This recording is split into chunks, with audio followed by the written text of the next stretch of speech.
বৃষ্টির সিজন চলতেছে, তো চেনের যত্ন নিতে হবে, না নিলে আপনার ৫-৭ হাজারই চেনটা নষ্ট হয়ে যাবে, চেন স্পকেট সেটটা।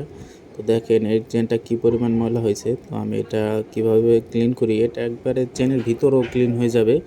জং টং যা থাকুক, যত ময়লা থাকুক সব চলে যাবে, বালু টালু, গ্রিজের ময়লা, মোবিলের ময়লা সব চলে যাবে। আর বেশি খরচও লাগবে না। আপনি যদি এই চেনটা দেখছেন কি পরিমাণ ময়লা হয়েছিল, যদি এই চেনটা ক্লিন করতে যাইতেন ক্লিনার দিয়ে যদি আপনি এটা চেনটা ক্লিন করতে যান, তাহলে যে 2-3টা তো লাগবেই চেন ক্লিনার। তো এই ক্ষেত্রে আপনার বেশি না, আপনার 200 তেল হইলেই হবে। 200 বা 250 তেল হইলেই আপনি এটা ভালোভাবে পরিষ্কার করতে পারবেন। দেখা যাইতেছে অনেক তেল যাইতেছে, বিষয়টা এরকম না, এটা হাওয়ার কারণে স্প্রে হয়ে যাইতেছে, যার কারণে এরকম দেখা যাইতেছে। মানে অল্প তেলে আপনি ভালোভাবে চেনটার ক্লিন করতে পারবেন, যত্ন নিতে পারবেন।